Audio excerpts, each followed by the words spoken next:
Welcome to the Heart of Law podcast. My name is Mirena Umizaj with Mirena and Company, and today I've invited on the show an inspiring woman that lives and dares greatly.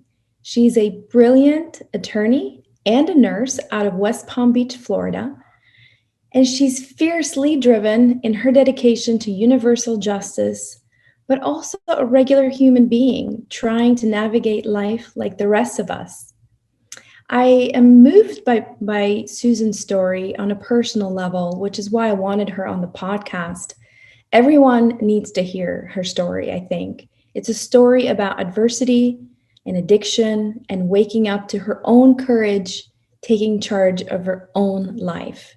Susan, welcome to the show. It is great to have you on my podcast. Thank you so much. And it is a real pleasure and honor to be highlighted or spotlighted this way. I'm really glad to be here. Thank you. So what does your new normal look like these days? Are you working from home or the office? I'm now doing a little bit of both. Mm-hmm. Surprisingly, I actually like working from home. And I never thought I would say that. 30 plus years I worked in an office. And it was inconceivable to me to work from home on a regular basis because I have the attention span of about a 9-year-old. So I would sit in my work at home and I would go, well, let's go do the laundry, or boy, that's a good looking movie. Let's do this. So I would never stay focused on work. And, the pandemic certainly brought a whole new experience for me. And, I'm one of those lucky people that was able to work from home. I mean, a lot of others did not have that advantage that I definitely had. After a couple of weeks, I started to really adjust to it. And I find now that I'm pretty productive at home. The downside to working from home is that you never stop working, right? Like I have to leave this room in order to stop. And that's sort of the, overdo it, workaholic kind of syndrome that results from that. Now, I'm fully vaccinated, and for all who care to know, I would get vaccinated. I would highly recommend that. I am more comfortable going into an office, which is it's a big office, but it's a small office. There aren't that many people there. And so I'm sort of splitting it up now, which I think is better for me mentally. I think in terms of work, it really doesn't make a difference whether I'm here or there. I mean, that's been sort of a wake-up call for a lot of firms that I've talked to, because they realize they can keep the overhead low and people have more flexibility and the job is being done and sometimes better than it was before. So, I mean, this truly creates a new way of conducting business across industries. So I'm interested, what do you think the future looks like for the law world? I agree with you. I think that there are firms that are taking stock of what they really need in terms of commercial space. The other thing that I didn't know how to do and didn't know anything about was Zoom, right? Zoom to me was what, again, my 9-year-old granddaughter did on her bicycle. I had no clue. Zoom has opened up an entire new world in the legal field. So what used to take sometimes days to do, you can do from your own location. So, for example, you don't really have to go out of state to take depositions anymore, right? I mean, that would easily be 2 days to 3 days of time. I can do it right from here. I obviously have to prepare, but I'm not traveling. Same thing with sort of the basic court hearings, where you can have a lot of lawyers and we're all on Zoom, and it's just like I don't have to drive to this place. So I'm saving on gas, I'm saving the environment, I'm saving on dry cleaning because I can get away with just wearing a jacket and not wearing, anything, not wearing jeans on the bottom. Right. So it's environmentally friendly, but more importantly, it really does make you rethink your time, right? Because, I mean, there's only 24 hours a day, as much as I've tried to defeat that. It is the truth. So I do think that the future looks like a lot of law firms or businesses that can do it are going to probably do a lot of people that can work remotely. Yeah, it's so interesting. I hired somebody that is going to be doing some work for me out of New York. And so it sort of opened up the whole world when I started thinking I needed to hire someone. And instead of reaching out locally or trying to figure out who I can bring in, I just, talk to some people that, most of my friends, especially in this business, are all over the country. And before you knew it, I had many options to choose from. And I thought, this is great that they can work from anywhere they are. So yeah, very, very interesting to see how it unfolds. So our country is going through some significant turmoil at the moment. Are you keeping up with the news, or do you try to stay away and focus to? Oh no, I'm a news junkie. You are? Yeah, when I'm home, I keep the news on during the day because I have a TV in here. And so, I will watch it and follow the stories. If I'm in the office, I don't have a TV there, but I usually, I wake up. That's the first thing I watch. And the news. Before I go to bed. Sometimes I'll, just because my mind is moving too fast, I'll watch something completely not related. But I do keep up with current events. So the police violence just seems to be escalating even more. You have the opioid crisis, economic pressures, vaccinating millions. Like, what do you think are some of the most pressing issues in terms of order? Well, clearly, driving while Black has become a deadly national tragedy. Yeah. And I grew up in New York. And so, I have seen things on all different levels that are good and bad, but nothing. The recent events in the news have just shocked and horrified me. Yeah. Because I know for a fact that, I also have gray hair and I'm a grandmother, but, I get treated differently. Yeah. Based on my, my gender, based on my color, and sometimes good, sometimes bad, based on my age, right? But sometimes the age thing works for me. And the gray hair works. But, when I'm being serious about this, I don't worry. If I get pulled over by a cop, I do not think at any moment that this is going to end fatal, right? Like this, I may be annoyed because I might get a traffic ticket, but that is the worst thing I imagine. Yeah. That is not the case now. And I hope that the more we talk about it, as a society, the more there's more understanding across the board, and there's more action. I mean, legal action, laws changing, things like that do affect change. And, people having new attitudes about how we police our society and how that's done, because it's clearly not fair.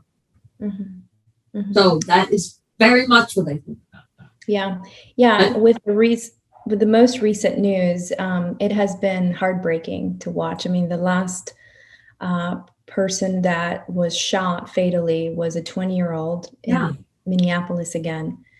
And that's while the trial for George Floyd is ongoing, which it's hard not to tune into. So I'm hoping. I mean, it seems like Minnesota has become the place where all of this is unfolding, but this is an ongoing issue everywhere, in West Palm Beach, in Orlando, in every city and state of this country. So I'm with you. I'm hoping that more awareness.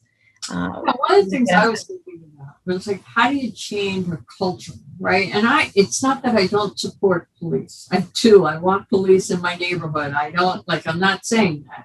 But, one thing that I think does affect change is that the people who are the police need to reflect the community they are policing.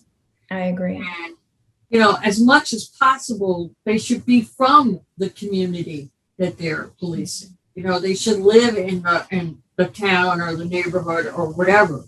And I mean, there's some practical problems with that.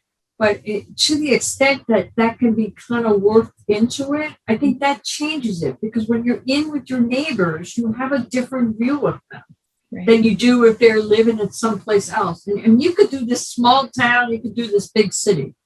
Yeah. I know. That's one thing that I've heard, and I kind of agree with, because I think that just makes common sense. Yeah. Yeah. And instead of spending, 30 or 40% of your budget on, on the police force, then, and that is to have these drug squads, right? That you have to have ready to deploy. And historically, you're showing that you don't have anything that major going on, then maybe adjusting the budget to train people and hire people and pay people a little bit more so that they have better judgment when they're out there with the public, right? IQ matters. It does. And I mean, this also applies to the opioid epidemic. Right. I mean, the transition is part of the problem with substance use disorder is the way it's been treated, right? So, and it goes, unfortunately, it does go by socioeconomic and somewhat by color. So the person who's a poor Black substance abuser is less likely to get the fancy treatment or substance abuse treatment, and it tends to end up in jail, right? And you don't treat substance abuse or any other medical conditions by incarcerating people, right? So, for example, we don't put in jail the person who is eating 7 pounds of M&Ms and their blood sugar goes out of control again and again and again. Now, I of course appreciate the difference is that many people who are incarcerated are arrested and convicted of selling or buying or using illegal drugs, right? But what about those people who were victims, survivors of the opioid epidemic, right? Where they originally got prescription medications. Eventually they get turned down by some healthcare provider along the line, and then they turn to street drugs. Yeah. Because you haven't cured or addressed the underlying substance use disorder. You've just cut them off. Yeah. And I mean, that's just not, it just doesn't solve the disaster. Right. One thing that is troubling to me about the whole thing with the opioid crisis is the Sackler family, right, that has agreed to plead guilty and to pay $8 billion, Purdue has decided or agreed to pay $8 billion in settlements and $230 million, I think, in penalties. But there is no criminal charges for any of the family members.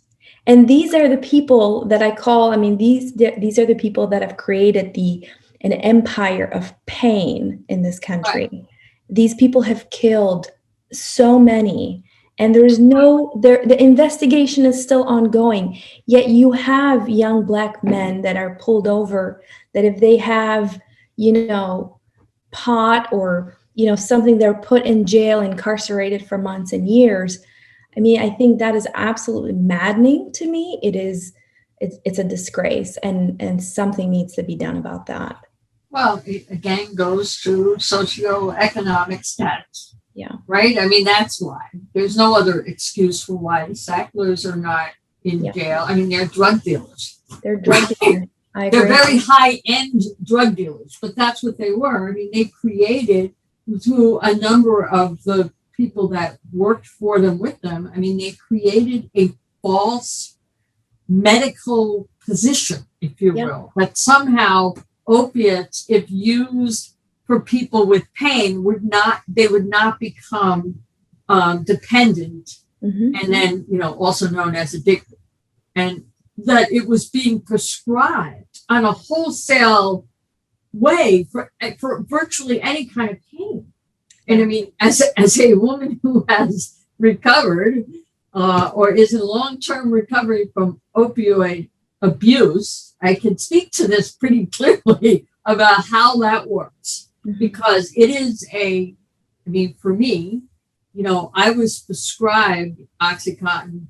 I was prescribed the Purdue drug many years ago, at the height of the time where doctors were being told that it would not cause addiction if you had legitimate pain. Well, I had legitimate pain, right? I had a positive MRI. I had all the hallmarks. But, as a former nurse, in the back of my mind, I will be truthful. I just didn't believe what was coming out of their mouths, but I really, really wanted to believe it. Yeah. Because I was in pain. I was not able, at the time, I was a single mother of 3 working full time, the sole support of my family, and I did not have time to be taking days off because I had back pain. Yeah. So when a physician wrote this for me, I was like, okay, I'm going to believe that. I remember him telling me this very specifically, and he believed it. It wasn't that he was just like, he was a younger doctor. He believed what he was saying to me. Wow. And I wanted to believe. And then I was off to the races. It's a lot like the tobacco industry, right? At some point, it used to be cool to smoke a cigarette. Right. You could lose weight if you smoked cigarettes. I've seen advertisement from back in the day where, it was absolutely insane that people were being fed misinformation to sell a product. And I don't think this is any different. But going back to your story, tell me, how did that unfold for you and how were you able to get out of it? Oh, my opioid addiction, you mean? Okay. Yeah. My history of substance use disorder is not so unique, right? I like to think it's the only story like it in the world, but it's not. I looking back, I can absolutely identify myself as an alcoholic, during the years before the opiates were added. I didn't think that really at the time, but looking back, I clearly that was the case. I was just one of those quote unquote high functioning ones, right? So I went to work every day except when I didn't, but which is really funny that I say it that way because I think I probably missed more work than I realized also. But be that as it may, I was still supporting my children. I had, my first husband, there was a lot of trouble there, and he was not supporting us financially in any way. So like the burden was on me. I really had to do it. And so I did.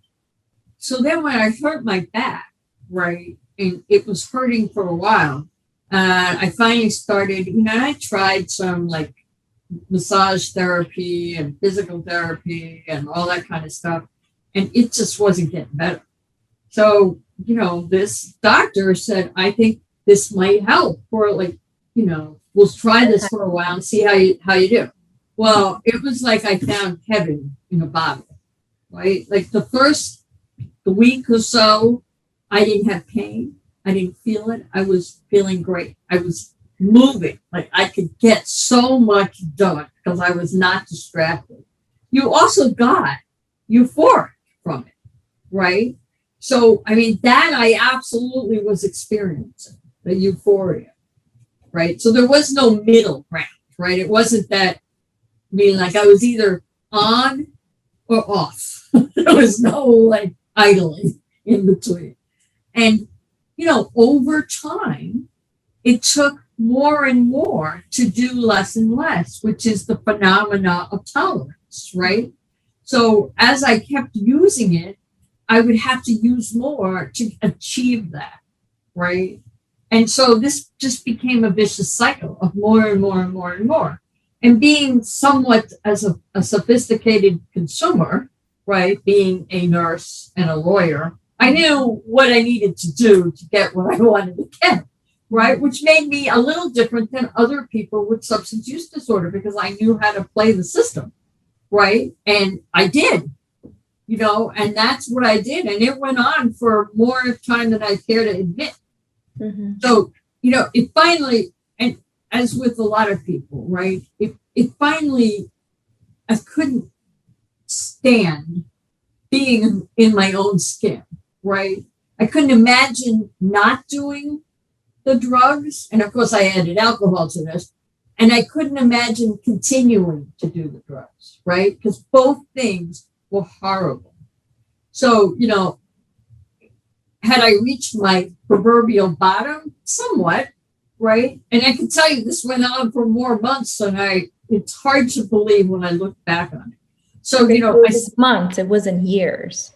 Well, it was years that I was going in and out. Okay. But the last hurrah Gotcha.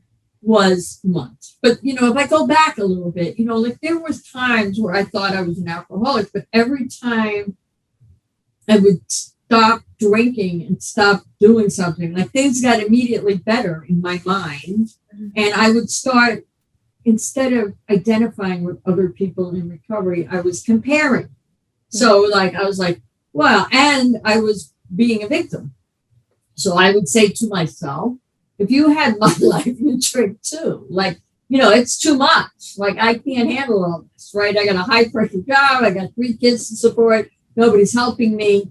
Oh, woe is me, right? So that tape would play along with I am entitled to relief from this mental state I'm in, right? Yeah. And that cycle kept me going and going and going, right? I had a lot of reserve, if you will.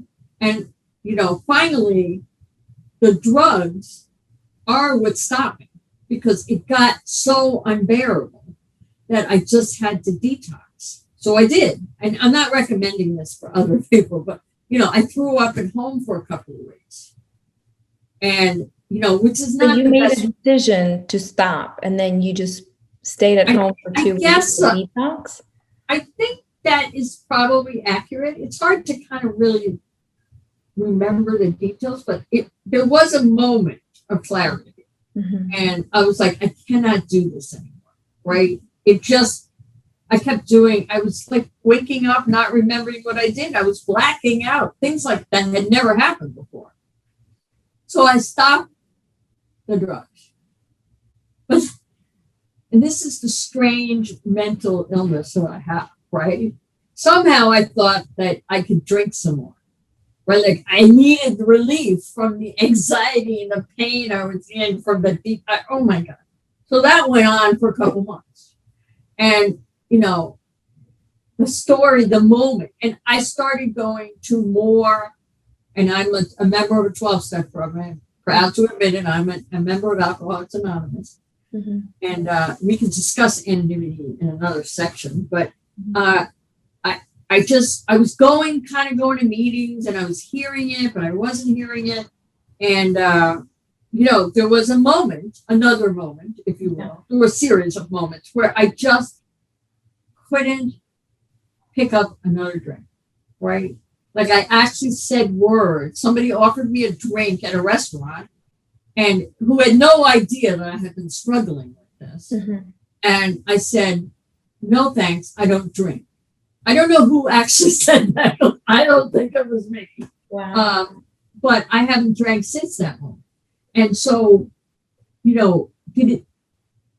did this journey take a while to sort of have some clarity? Yeah. I mean, first of all, you have to get detoxed. Mm-hmm. I mean, just for months, your brain chemistry is a mess. Mm-hmm. And, some people also need a lot, like more kinds of medication and other kinds of support. I mean, eventually I did that too, right? Because, I have, in my opinion, and addicts, alcoholics are born and made. Mm-hmm. Right? You need both things to happen. There's a lot of people who grow up who may have the predisposition to become an alcoholic, but other things are what bring you there. Yeah. Right?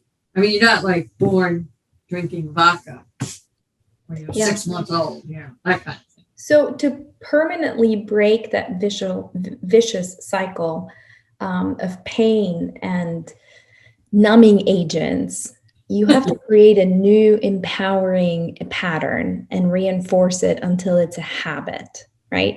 What was a pattern you created and reinforced to continue staying sober? Well, the first thing I want to say is I'm only sober today, right? I can't, as soon as I start talking about the future, like that's the person who's the most sober, at least in my program, is the one who got up earliest this morning, right? Because it is for me, and that's important because that is part of the foundation of it, is I have to take one day at a time seriously. Like I can't do tomorrow yet. Yeah. Right. What I would do prior to this is I was always projecting into the future about everything that was going wrong. So I would have it early in recovery, I would have to talk to myself about you're okay right this minute. Like there's no dinosaur outside your front door waiting to eat you, right? Like you are safe at this moment. You are okay at this moment. And then those moments create more moments, minutes, hours, weeks, days, years, right? Mm-hmm. So it's not that I am cured, because I am not, because I still have the mindset of an alcoholic drug addict. I just react to the world differently than I used to. So, for example, I can get myself all worked up about something, right? And some of it's imagined. And the thing that was devastating but freeing at the same time was realizing that not everything I think is true. Mm-hmm. That is shocking to me, right? Like I was horrified. Like, what do you mean? Yeah. What do you mean? But it's 100% accurate. Like I don't have control over the thoughts that sometimes invade and attack my brain. What I do have control over is my response or reaction to it. Mm-hmm. That's how I've maintained sobriety for a number of years. Wow. Is by saying that. And sometimes it starts because I am one of those people who wakes up and I'm already, the whole day is a disaster and I'm never going to get this done and blah, blah, blah. I mean, that's how I talk to myself. Right? That's a default. Is that your default? Yes. I'm hardwired that way. Yeah. So I have to consciously say to myself and work that out for my brain. I mean, I tell the story because it's actually, this one's true. Yeah. So my dad was absolutely one of those people who was projected disaster every day. And he had a sign on his dresser that said, dread one day at a time. Which was kind of funny and not funny because he actually did dread one day at a time. So, that is the mindset that I am built with. So when I stopped, with a lot of help, I started readjusting that pattern. Life became simpler, calmer, and more peaceful. Mm-hmm. Right? Doesn't mean there aren't disasters and problems and all that stuff, but I don't stay up at night, fretting about stuff. Yeah, that's such a deep truth that resonates with me because I feel that I have had to change some cycles and reestablish new cycles and how I process everything and how I think about the world from the moment that I wake up. So if I wake up in the morning and I'm not really present or paying attention, all of the crap from the day before starts to, the floodgates are open. Right. You pick up your phone and you look at your phone and all the notifications and all of the horrible headlines. And, before you even have a chance to get out of bed, you have been doomed. And so I try to make a conscious effort, and I don't, it doesn't happen every day of the week, but it's now more often than before where I'm like, today's going to be a good day. And today I'm going to get a lot done and I'm going to move through my day with ease. And I'm going to find the bliss and the joy in the little details. And I'm just like, I'm going to do my best. And it's almost like, like you're caring for a child, but you're caring for yourself and you're saying everything is going to work out. It's such a deep truth. I mean, this can make a big difference in the quality of life that somebody has. And, for some people, this is a foreign language, right? So you have to be at a point in your life where this resonates and you understand that what you're thinking isn't necessarily yours. It is ingrained in your DNA. It could be a thought from 1,000 years ago that's been inherited down to you. So I appreciate that. I really relate with that. So what were some of the personal or professional challenges, if I can switch gears a bit, that you faced in your early career? Because you started out, as a nurse, so you're a nurse and an attorney. Can you tell that story? I can tell a few versions of that story, but let's start with the basic one. So, as a teenager, I was like, what am I going to do with myself, kind of thing. And, nursing just called me, right? Like, I just felt like that was something that I really wanted to do. Mm-hmm. I wasn't the best student.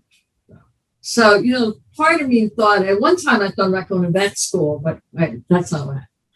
So I went to nursing school, and I found that I really, really, really liked the interaction between me and patients, me and other nurses. There was a lot of camaraderie and, that kind of thing. Yeah. So I was a very enthusiastic nurse, and I started in intensive care units because, that was like cool. And I worked, really, really hard. And, a couple of things happened during my nursing career. In the middle of all that, which is probably also related to my early substance abuse, right? I was in, let's just say I was in the wrong place at the wrong time. And I don't blame myself for what happened, but that is the truth. And, with some booze and some drugs, I was in a bar by myself, except I wasn't by myself. There was someone else there. And I was sexually assaulted. And I didn't tell anybody, right? Because, I was blaming myself. Like, what was I doing in a bar at 2:00 in the morning with a man, and drinking whatever and doing drugs and that? I mean, like, who's going to believe me? Mm-hmm. So this was like a deep, dark secret for a long, long time. And I just sort of shoved it away there. At the same time, and I guess there are no coincidences, another nurse asked me if I was interested in getting involved in the rape crisis program that was at the hospital I was working at, which turned out to be, I believe, the third program in the country that had opened up like that. This for me, it was the early 80s, right? But the programs themselves had just really started getting up and going in the mid 70s to late 70s. So I'm like, this is interesting. I should do this, right? So I hook up with the woman. She was a great mentor to me. Her name was Barbara Moynihan, and she was a nurse, and she was a counselor, and she started this program at Yale New Haven Hospital in New Haven, Connecticut. And I was in all the way, right? Like we thought we were real cool because we had pagers then, right? When you were on call and you could call to the ER. And, this was a time where rape survivors, I mean, there was a lot of like, what was she doing out there? What was she wearing? All that was still out there, right? And, if the cops would actually say to us, the nurses sometimes, well, why didn't you just lay back and enjoy it? I mean, like unbelievable stuff you heard out of, So this was a time that people really started to bring awareness to their various communities. But, here we are, it's 2021, and we're still talking about the same subject. Yeah. And this was 40 years ago, right? Wow. But that really interested me in, the whole process. So from, the survivor's point of view to the criminal justice system. Yeah. At the time in Connecticut, rape crisis counselors could testify as what's called constancy of accusation, exception to the hearsay rule. That's a big mouthful. Meaning simply that the counselor could testify in court and describe exactly what the victim told me or another counselor, what happened to them and who did it, which is hearsay, right? And there's lots of different laws now on this now, but this was the time. So there was a case in which I had been the counselor nurse for this particular survivor, and the perpetrator had been a convicted felon. He had just gotten out of a Massachusetts prison for a rape murder and came back to the old neighborhood. So when he broke into this young woman's apartment and said, "Do what I say or I'll kill you," she believed him because everyone knew who he was. The issue was that the perpetrator was not a big guy. He was probably 5'4" and 135 pounds. The victim, she was every part of 6 foot and probably weighed closer to 300 pounds. Wow. So the physical disparity was something the prosecutor was concerned about, right? Like, why didn't you just bolt him? But that goes back to, he broke in the middle of the night and said, and he had a knife and that kind of stuff too, but understanding that.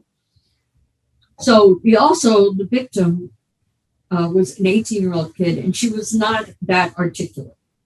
So part of my job was to help her to explain what happened in proper anatomical terms, not street terms. And then after she testified, I testified. Now, I remember this like it happened yesterday.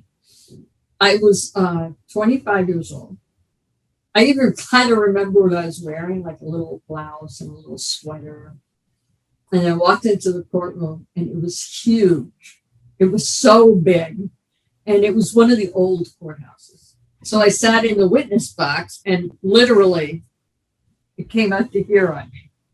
Like I was just like, my little nose was over the, not being a particularly tall woman. Yeah. So the prosecutor takes me through the questions. Don't remember one thing he asked.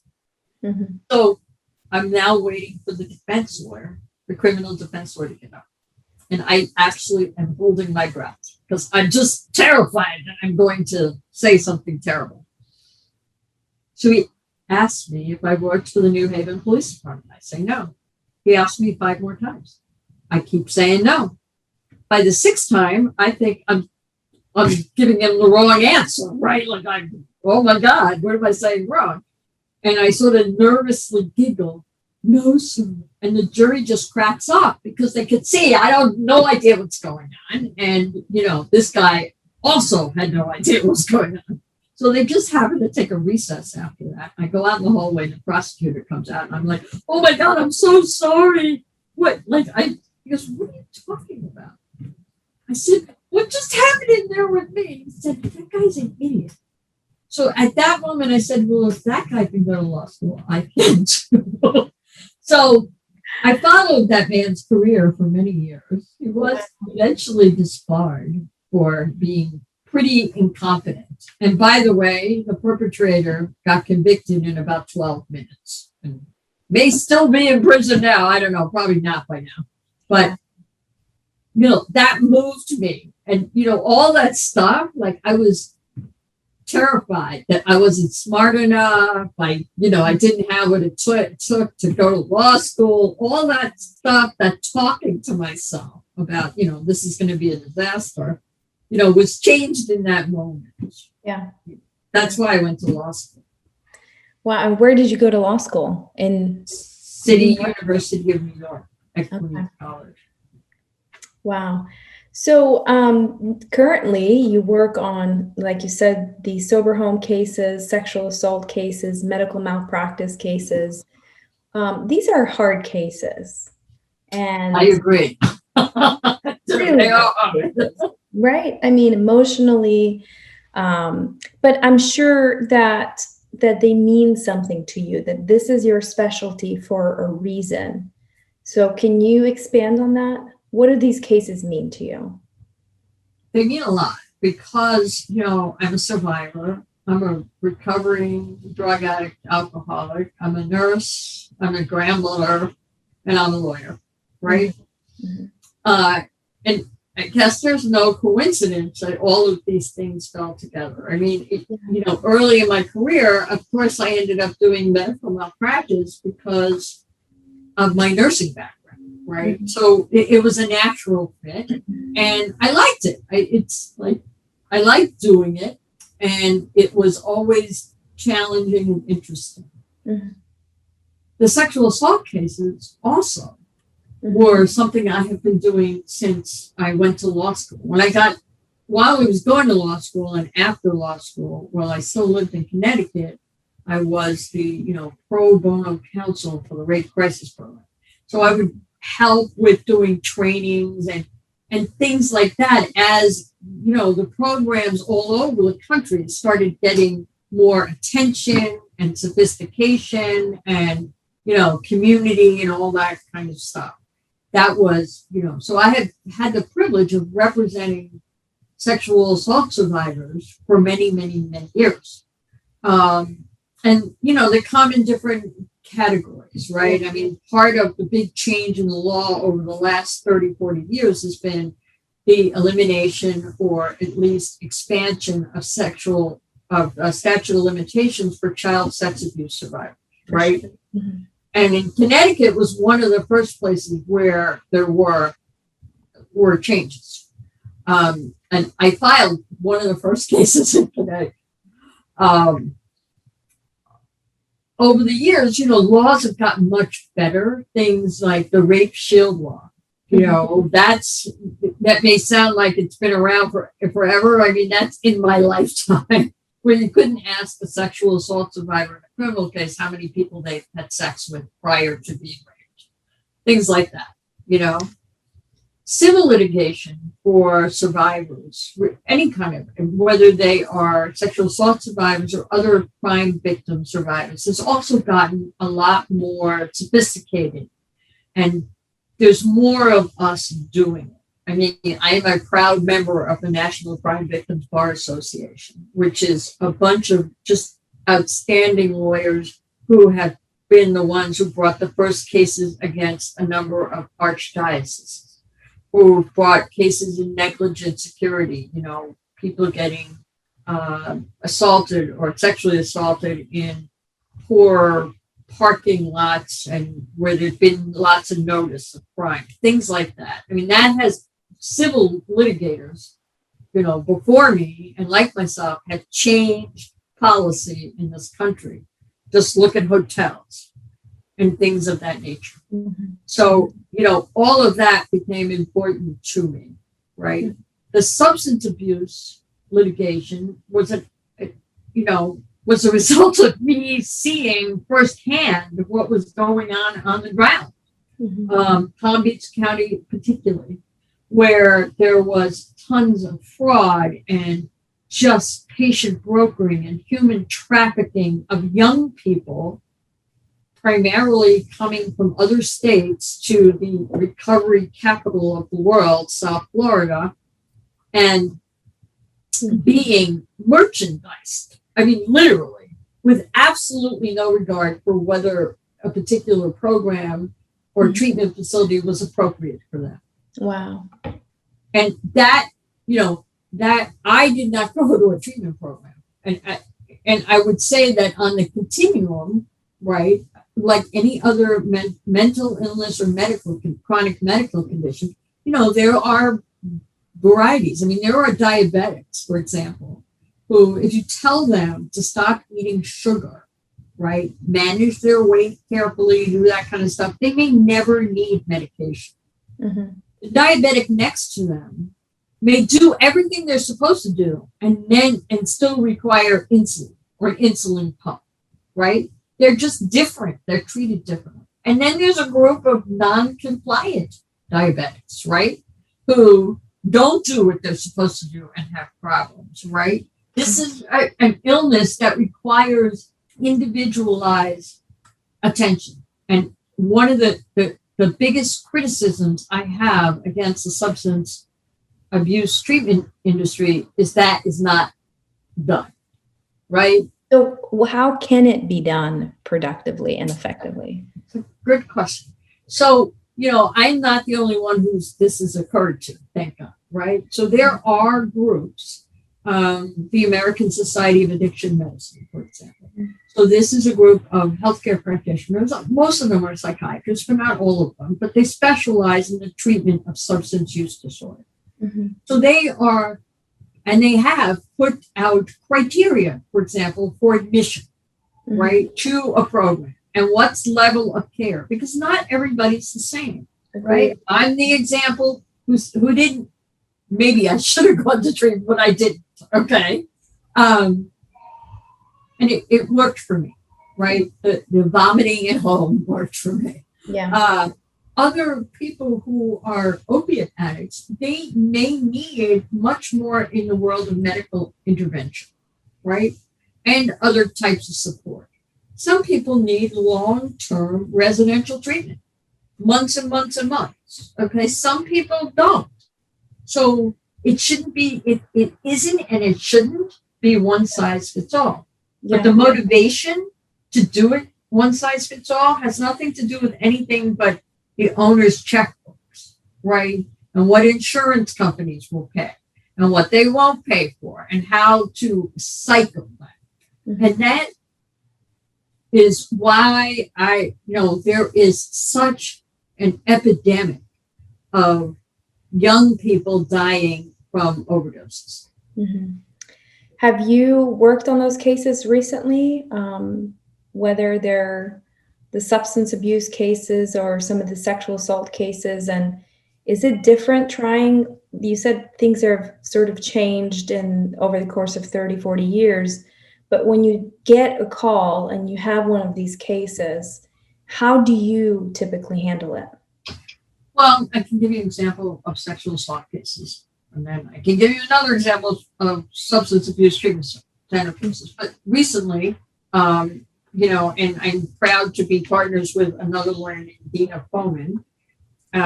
She was actually contacted in her work with providing food to homeless people in the community by a woman who had been sexually assaulted in a mental health treatment facility. This is fraught with a lot of issues, right? Because people don't believe survivors of sexual assault to begin with. Right. And then you add that they're inpatients in a psychiatric facility. The automatic assumption is that didn't happen. Right. Now, there could be instances in which somebody's mental illness, it could be delusional, and it may not have happened, mm-hmm. right? That does happen. I mean, I'm a nurse. I've seen this, right? People imagine all sorts of things when they may be in an agitated mental state. Mm-hmm. So the first thing that we started looking at was, are there other people, right? What happened exactly? So another woman comes forward, and it's the same individual who's identified, right? It's a mental health tech in the psychiatric ward of a local hospital. Now, a pattern is emerging because I know, and lots of psychiatrists could tell you that people who are sex offenders like this, it's a compulsive kind of thing. I mean, they just don't stop. It's not like they rape one person and they go, okay, I'm done now, mm-hmm. right? They are always recidivists. They're repeat offenders. And, there's lots of studies about that, and not to digress, but I will for a moment. When I was a rape crisis counselor in Connecticut, I had the privilege of going with my mentor, Barbara Moynihan, up to one of the prisons. And part of this was to meet with sex offenders to sort of do a victim awareness kind of conversation. Mm-hmm. Anyway, there was a gentleman there who was a psychologist, and he wrote a book about, and it's called Men Who Rape, pretty direct title. And anyway, it talks about, part of that is talking about the different offender profiles. And it has certainly gotten a lot of sophistication. Any of us who've seen FBI profile or shows or whatever, but there is a pattern. Mm-hmm. So as soon as we started to hear that there were two, one starts to think there are more. Right? And the pattern, the description of the events are remarkably similar. So that's what we start to put that picture together. We make sure, and we have made sure, that these women get connected with appropriate services, meaning victim services. Palm Beach County has a great victim services program. I mean, outstanding. Mm-hmm. That's not true throughout the whole country, but they're a lot better than they were some years ago, and they exist. So there are counselors who are specially trained to help survivors of crime. A lot of it's sexual assault. Mm-hmm. So they'll not only do the counseling, but they may connect them with other social services as needed and that kind of stuff. So part of what we're doing now is putting that information together. Mm-hmm. And, our idea is twofold. We want justice for our clients, right? We want them to be acknowledged that this is bad and this has happened to me and it shouldn't happen to me. Mm-hmm. We also want the policy change, right? Because part of what civil lawyers get to do in the right cases is affect changes in policy. Mm-hmm. So the issue is right now, how was this permitted to happen, right? How does this happen? So somewhere in the hospital policy, we have to look at how is an unsupervised male tech allowed to be with a female patient in one-on-one time. Right. Like, how does that happen? Why does that happen? As a nurse, I know the risk of that delusional patient, right, who says it happened when it didn't, and that it really happens. This isn't news. This has been going on since the beginning of time. Has there been effort to change the law? Or is it something that's just now being addressed? Do you know? No, I definitely think there have been effort and changes over time. Doesn't mean it always is happening, and it's always this particular circumstance, the set of circumstances, is not news in the. Right. It happens all over the country. I mean, I'm sure it happens every day. Yeah. Correct.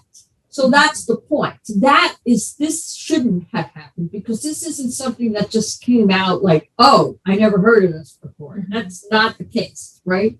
Yeah. So that's important. So that's part of what we do. So, and part of what's important to Dina and I very much is that our clients know that we are on their side. That is our job. We are to be their advocates. But we are also going to tell them the good, the bad, and the ugly, right? The worst thing I can do, especially for a survivor, is tell them something's going to happen that just isn't going to happen, right? Yeah. Or to not be realistic with them in terms of what the process is going to be. Because for most survivors, and I don't want to say this as a lawyer, trying to negotiate a case, but it's not about the money. And I don't say that facetiously, right? Yeah. I mean, it is in large part, for example, it's about earning or getting their dignity back. I mean, I have settled sexual assault cases for not a lot of money, but there have been conditions. First of all, maybe a written apology, depending on the circumstances. But it is about that acknowledgement. And even if, we get nowhere with a particular case, those clients know, because this is important to me, that, and I will say to Dina, that we care and we really believe in them, right? And we're there to support them, because that's, in my opinion, how women lawyers, and I met there are men who do this too, can change the world, right? One client at a time. Is to empower them. Yeah. Do you share with your clients your personal story? Not always. And it really does depend. It's not always, it's a sort of a boundary. When is it appropriate? Mm-hmm. And, my judgment about this has usually been, and I'm going to say this, it depends. Mm-hmm. There are some clients who don't want to know about me. Okay. Mm-hmm. And there are others that need to hear it. The same is true when I talk to parents of young adults who died from an overdose, and in my opinion, from poor substance abuse treatment, right? Mm-hmm. As a recovering addict and alcoholic, I can share that with them.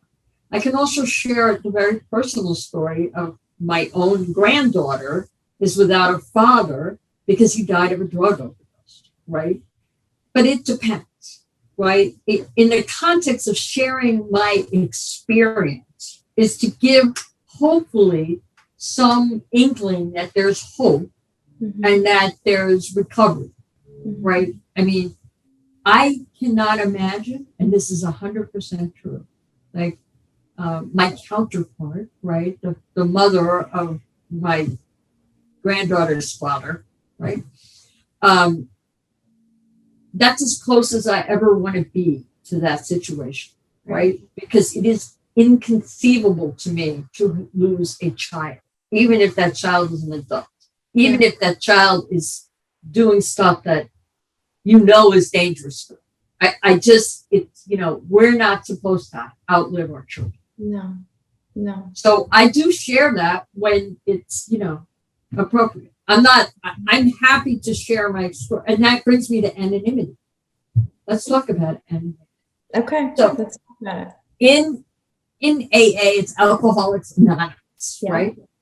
And, that is, I understand the basis of that. I understand the foundation of that. I understand why it's been that way for 75 years, right? Yeah. Is that there's two parts to it, right?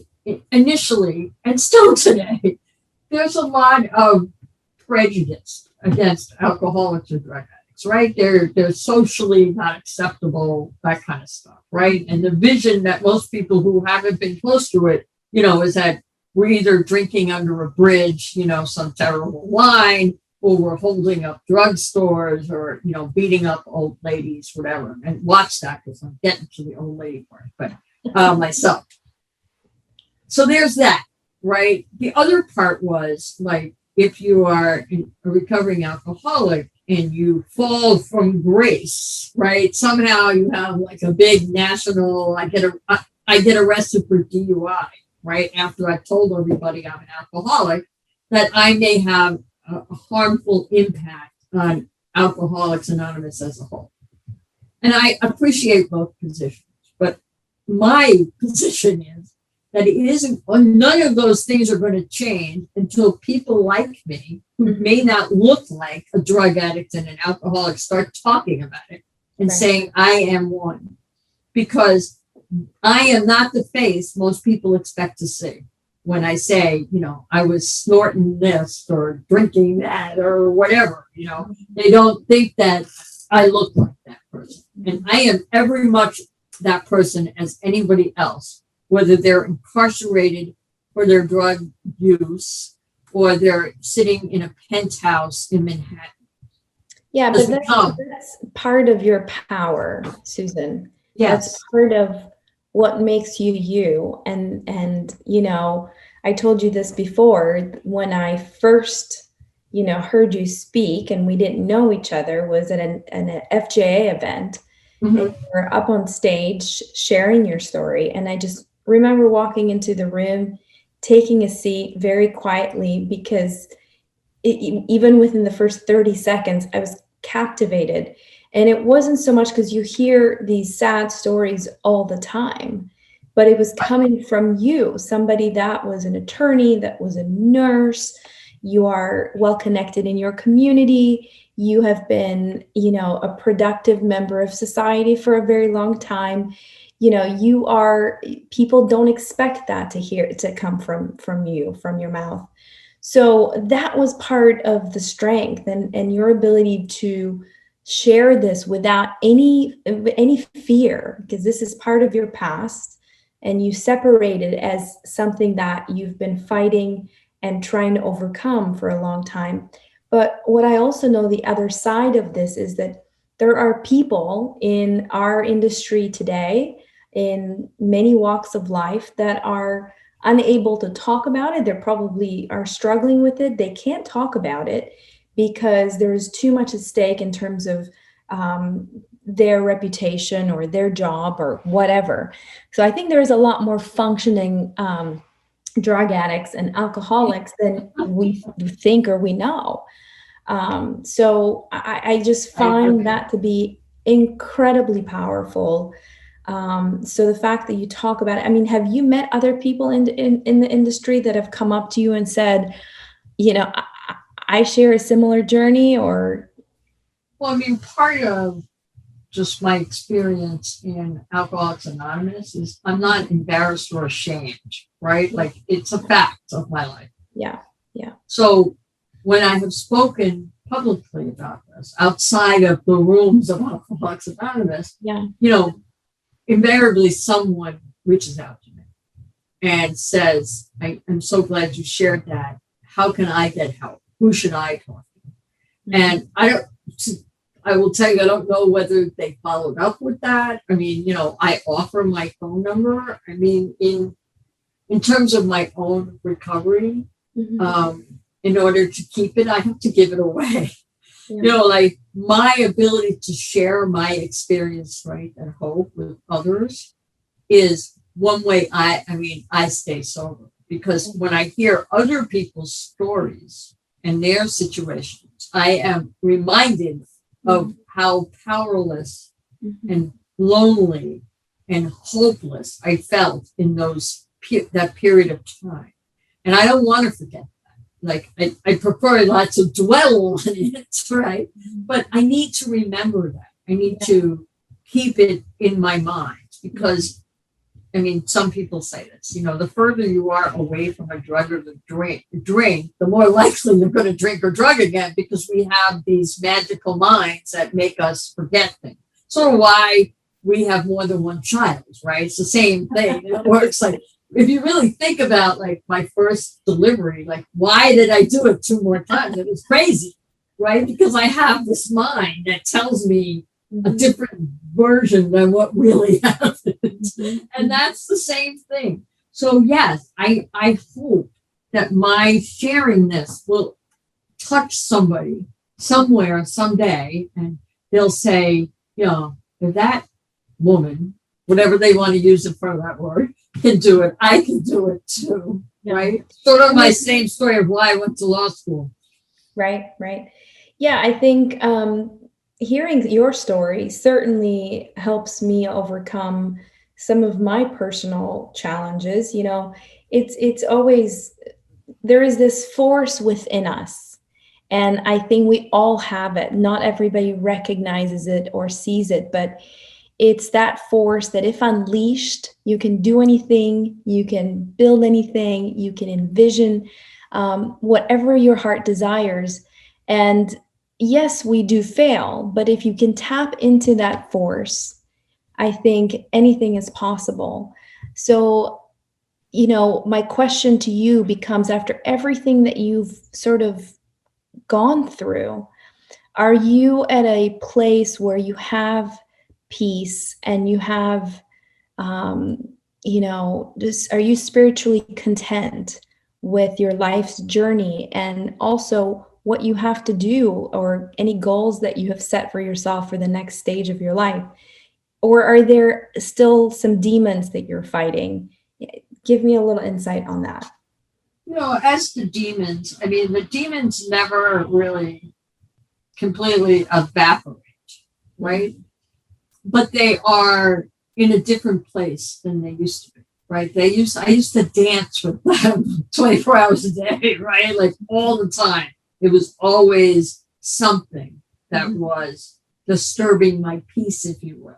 Right. Or these continual thoughts of, I really screwed it up this time, right? I really messed it up. There's no getting out of this one, honey. Like all that kind of talk. That has changed profoundly for me, right? So it's not 100% gone, but let me say it this way. I used to think that fearless meant the absence of fear. It doesn't mean that. It means you fear less than you did before. And that changed it for me, right? Because that's really what it means for me. So I know that I just right before we started this, I was in a little mini crisis about something that, I thought I had it all set and it just blew up, right?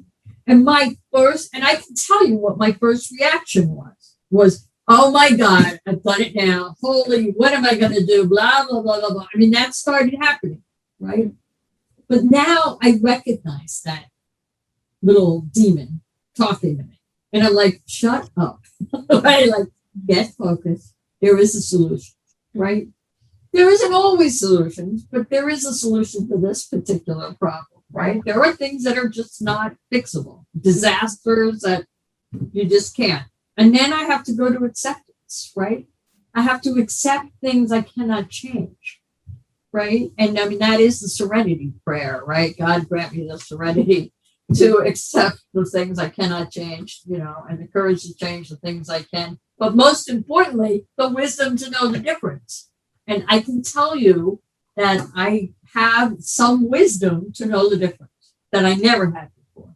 Yeah. So am I mostly happy and peaceful? Yes.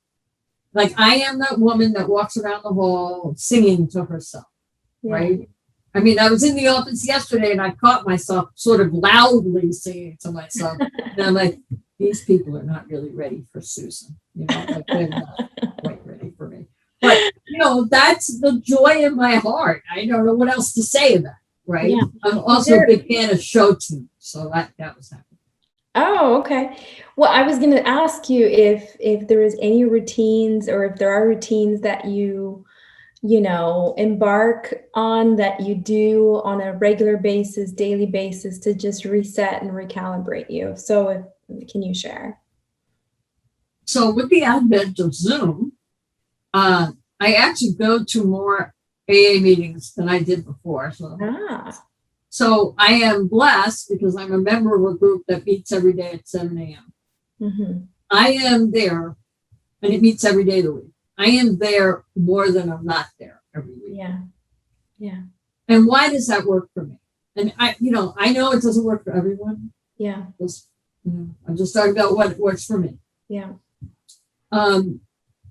That's one of the places I get recalibrated, right? Mm-hmm. Like I go to them.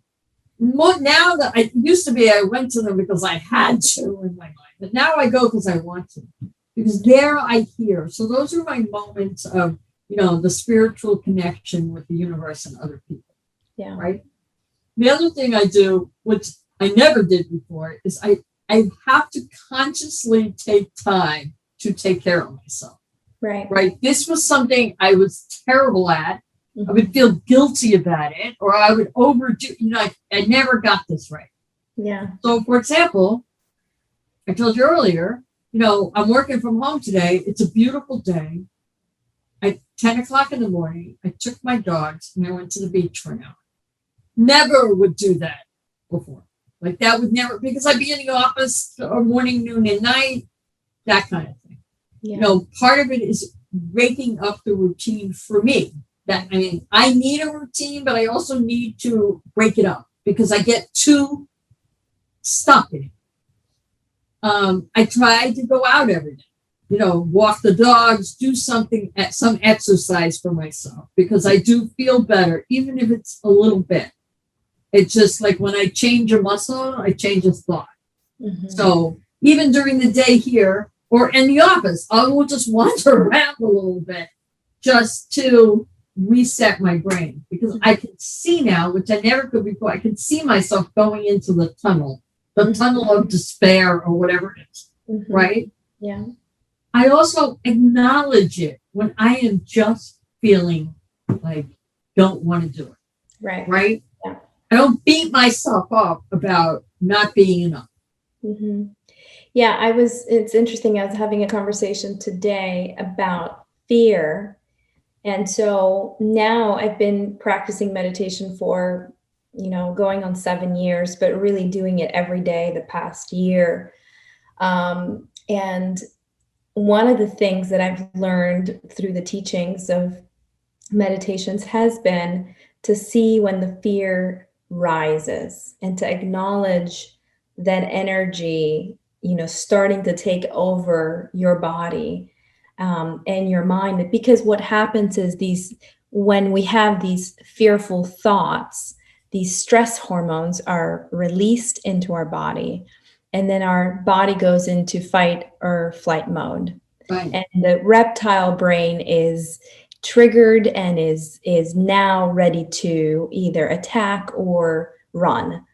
And so when I heard that, and somebody described it as, man running from the lion, right? Right. I thought, my gosh, I'm always running from the lion. Right. I'm Right. always on this fight or flight mode. So I see the fear rising. I pay attention to it and realize it is just a thought, and that I can change the direction of that thought. And another thing that's been super helpful for me has been when I'm making big decisions, and obviously fear rises up very quickly because you don't know which decision is the right decision, is that I will make a decision in my head. So let's say I have two options. I'll make a decision in my head that I'm going to go with option one, but I won't announce it. I'll just internalize it that I've made that decision, and then go about my day and see how I feel about the decision that I just made. And Right. if I am not comfortable by the end of the day, or the next day I wake up and it doesn't feel right, there is some misalignment going on, then I'm ready to move on to option two and make a decision that that's what I'm going to do and see what feels better to me. Right. Now, if you'd have told me, like, I cannot believe that there's a whole science about how you Yes. speak to yourself and how you should treat yourself, from the walk in the morning with your dogs, to the way that you get in the shower, to the way Right. that you dress for the day. All of those are ways for you to express how you feel in that moment. And, Right. and I don't think there is enough conversation about that, which is why when you let this run for decades, it takes over and there's chaos. Well, right. I mean, it is literally sort of retraining your brain. It is. It is. And it's causing new wiring, if you will, or whatever. I mean, that's why, I say it's not fear-free. Fearless is not fear-free.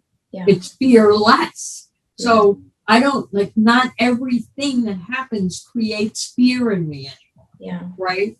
And that's a huge... So all of those hormones, all that stuff doesn't happen the way it used to. Right. And I completely get it. I mean, running, fight or flight is just, I mean, it's what creates disease and what creates no question. All the chaos that we live in our lives.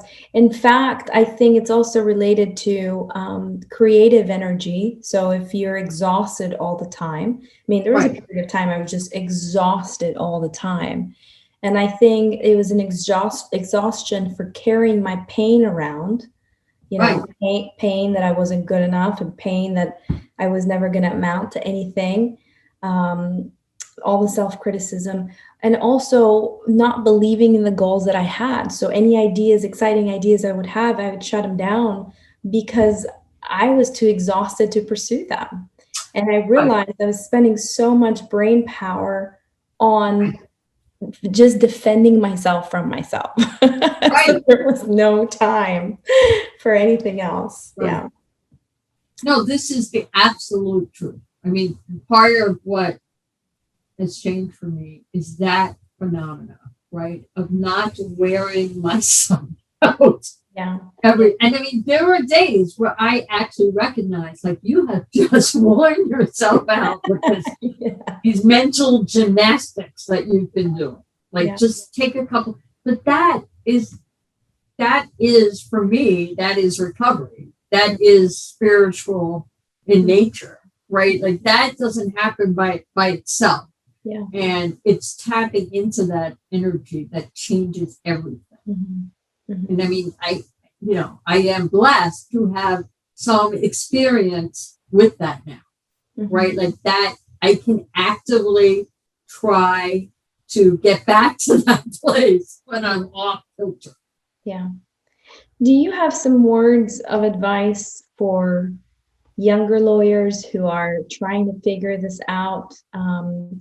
What can you say when you take into account the life you've lived, the career you've had and continue to have, something that can help somebody have an easier journey? what I say to all young lawyers is you really need to find something that you love to do, because this is hard work. Mm-hmm. It is stressful work. If it isn't what you love, then it is torture. Now, everybody has their own passion, direction, whatever it is. You have to have, if you love your work, you never work a day in your life. I mean, that's an expression, but there's truth to that. And it's not like every day I like what I'm doing. That's ridiculous. But I found a passion, a purpose in this. Now, can you find a purpose as a corporate lawyer? I'm sure you can. I don't know what that is, but that's fine. That's the point. It has to be personal to you. I talk about my middle daughter, who I love and adore. She's a bankruptcy lawyer, right? I go, what the heck did I do wrong? Like, how did that happen? But she really likes it. Mm-hmm. So that's the point, right? Like, I can't imagine, like, that's, if you ask me what I thought my daughter would want to do and should be doing, that would not be it. Mm-hmm. Okay? I would want her to be like, with her mother. But that's not her journey. Yeah. And that's important. So whatever it is, you gotta like it. You gotta want to do it. If you don't, then find something else to do, because it's just too hard otherwise. Yeah. And there are a lot of people with law degrees that don't practice law. And there's lots of places for people like that in the world to help in other different ways. And I don't care. Maybe it's just to make a lot of money. If that's what is important to you, then go for it. Yeah. Yeah. What is important to you at this stage in your career now? Well, it would be nice to have a lot of money. I say that, but I don't know. Well, a lot of money, I think, it's a relative means a lot of money means freedom. It does mean that. It does freedom mean to work on the cases you want to work on, or do the things that you want to do to your pace. Yeah. Right. So I make this comment to those who ask me. If I had, $10 million, $20 million, would I still do the work that I do? Right. That's the question I ask myself actually frequently. And the answer is yes. Yeah. Would it look different than it is now? Probably, because I would have that financial freedom. I want to finish my career, right, and forever out, however long that is. And I don't have any intention of retiring, but at some point it's going to happen, right? I want to do what I'm doing, right? I want to be able to represent survivors, sexual assault, sexual abuse. I want to represent families who've lost their loved ones to poor substance abuse treatment. I want to represent treatment survivors, if you will. That's what I want to do. Yeah. And currently, that is what I'm doing. Am I going to do other things too? Yes, because I have a certain amount of skills that I've, acquired over 35 years. Sure. So I want to be able to give my clients individualized attention that they deserve from an attorney. Mm-hmm. I want to be able to keep doing the community activities that I do. I'm pro bono counsel for the Florida Association of Recovery Residences, right? That's really important to me because I'm in part of the development of the solution, right? Yeah. I want to still work, volunteer with the Palm Beach County Sober Home Task Force, right? And that currently is not taking as much time as it used to, but that's important to me, to suit up and show up. And I don't always have something, smart to say, but, I'm there as a resource for other people. Yeah. It's important to me, because that is how things get changed. I'm not one to run for political honor or anything like that. I mean, I'm more a grassroots kind of gal. So, those kinds of things that I can do, now that I have 35 years of experience, I can share that with others. Yeah. If there are other lawyers who want to learn the stuff that I know, like the treatment center cases, and I want to share it with them. Yeah. I think that this is a club of people who are going to be dedicated to the cause. right? And I want to share this with as many because I really do believe that, one way to change things is simple litigation. I really do. When it costs people money to act poorly, they stop acting poorly. Yeah. Yeah. Well, Susan, it's always an honor and a privilege to speak with you. Honestly, I don't think you realize how much, at least from where I sit, how much strength you convey. It's a kind of embarrassing. Well, with your life story. No, ma'am.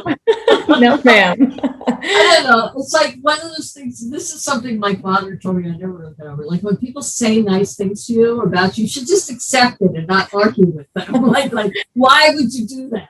I don't know. Well, just accept it instead of dread it one day at a time. Accept it one day at a time. There should be a sign that hangs in your bedroom. Thank you. Well, thank you so much for your time and for being on this podcast. And I look forward to having and continuing these conversations in the future. I am pleased and honored to do the same. And I think you are wonderful. Oh, I appreciate You're you. Smart, bright, and intuitive. Thank you. Thank you. You are my fourth daughter. I told you, I'm yours. I'm yours. Claim me whenever you want. Okay, good. Have a wonderful afternoon. I'll talk to you again. Thank you.